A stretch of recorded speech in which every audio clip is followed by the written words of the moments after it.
Je m'appelle Mam Fanta Fati de la Nouvelle Prévention routière du Sénégal. Je représente le directeur exécutif. On est à la veille du Mawlud. Dites-nous exactement qu'est-ce que vous êtes en train de faire. Voilà, nous sommes sur une campagne de sensibilisation pour essayer quand même de sensibiliser les usagers et en même temps les chauffeurs pour qu'ils y vont tranquillement et revenir sans souci. Et comme chaque année, on a l'habitude de venir ici à Tëngéej et dans d'autres points focaux pour quand même surtout donner le message qui est d'aller et revenir sans souci. C'est ça. Pourquoi vous faites... La campagne de sensibilisation, on l'organise suite à l'accidentologie de certains points de chute. Par exemple, si vous voyez le cas Tëngéej, Diamniadio et ailleurs, on a constaté que vraiment cette recrudescence, elle est toujours là et que la sensibilisation, elle est importante. On ne peut pas aussi se dire qu'on reste seulement dans les bureaux, mais il faudra sortir, se mobiliser avec les équipes, donner les messages de sensibilisation, donner surtout la possibilité aux gens quand même de se rappeler les mots-clés pour éviter les accidents. Le message concrètement, c'est quoi? D'aller et revenir, comme on dit. Le message concret, c'est d'éviter la vitesse, de se rappeler de la ceinture de sécurité, de la fatigue et somnolence au volant. Et surtout aussi de respecter les règles de la circulation. Nous avons toujours des points focaux, comme Tëngéej avec l'association ARPA. Nous avons aussi l'antenne de Thiès, l'antenne de Kaolack, l'antenne de Louga, Kébémer, et aussi des représentants à Tivaouane actuellement, jusqu'à, on peut dire, vers Saint-Louis et autres. Et l'objectif, c'est le même. C'est ce qu'on fait aussi au niveau de Tëngéej actuellement. Et demain, on sera à Diamniadio. Le point focal de Tëngéej, c'est qu'il fait, les autres le font avec toujours des flyers à donner et aussi des messages aussi à donner aux usagers. On l'espère bien, on l'espère. Parce que comme on a l'habitude de dire, l'accident, c'est un phénomène qui tue, qui fait beaucoup de dégâts dans les familles.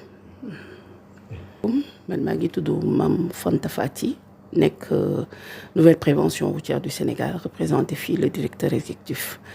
Waaw comme ni ñu ko waxee tout à l'heure en français, comme chaque année dañoo am habitude di ñëw vers nos antennes lu mel ni par exemple Tëngéej Diamniadio ici à Dakar pour ànd ak ñoom waxtaanee lu jëmee ci accident ñaaxaat ñi nga xamante ni ñooy dawalkat yi ak ñi nga xamante ni ñoom ñooy soxla tali bi di ci nekk ñu ñaaxaat leen ci lu jëmee ci wàllum accident yi. Constat bi dafa xaw a doy waar accident yi dafa mel ni day gën di yokk donc ñun depuis plus de 20 ans ñi ngi ci on se dit que tamit def ay campagne de sensibilisation dafay am solo parce que am na koo xamante ni xëy na day xaar message bi pour mën a fàttaliku ni kat ne am na loo xamante ni bu ko dawalee mën na koo lor te suñu objectif mooy vraiment bu ñu sañoon ku nekk di nga dem doxi sa soxla ñibbisi si jàmm ak salaam sans pour autant nga am accident nga dellu si sa njaboot aussi si jàmm ak salaam. Concrètement message lan. toujours xel yu bëri baaxul da ngay daw nànk nga mën a àgg fi nga jëm nànk fàttaliku ni ceinture de sécurité bi aussi dafa am solo parce que boo takkul ceinture accident bi bu ñaanuñu ko yàlla bu la dabee ba mara détail yi nga ñu fàttaliku aussi lu jëmee ci boo sonnee ba gëmmentu dañ lay conseil nga génn au moins si sa oto def 20 minutes de marche jaabante ñibbisi boo mënee naan ndox tuuti nga naan ndox ñibbisi duggaat sa oto nga daw ak aussi respecter aussi les règles de la circulation. Niveau national. waaw campagne bi dañ koy organiser comme chaque année dañu am ay points focaux yoo xamante ne dañ leen tuddee ay antennes NPRS dafa am bu nekk Tëngéej ak waa ARPA di leen remercier de passage vraiment depuis plus de 15 ans ñu ngi liggéey ak ñoom lu ñu am ñi nga xamante ni ñoo nekk Thiès Kaolack Louga Kébémer jëmbat ba Ndar bu dee côté Touba bi aussi am na bu dee côté Tivaouane bi am na ñoom ñëpp dañuy jël benn message mooy ñu ñaax daal askan wi usagers yi ak chauffeurs yi nga xamante ni ñoo nekk ci tali bi ñu daw ndànk dal ndànk comme ça ñu mën a àgg seen kër ci jàmm ak salaam. jàpp ngeen ni accident mën naa ñàkk. sañoon day ñàkk vraiment kenn du mën a wax ni accident du am mais bu ñu sañoon gars yi daañu fàttaliku ni accident li muy def di ko yàq ci kër yi baaxul accident baaxul. accident day lor nit accident lim lay yàqal dafa bëri accident mën nga toog ay ati at li nga amoon d'abord da nga koy ñàkk ba pare nag nga am séquelles yoo xamante ni da lay topp à vie maanaam tey am na loo xam bu loolu ko sunu borom bu joxe yaa koy sàmmal sa bopp kon nu ñu mën a def rek ñu ñaax nit ñi parce que ñi nekk ci accident ba am ko ñoom tey mënoon nañu doon ay témoins ni ñu mën a def rek ni ñaax nit ñi ñu moytu accident rek daañu ci taxaw incha allah.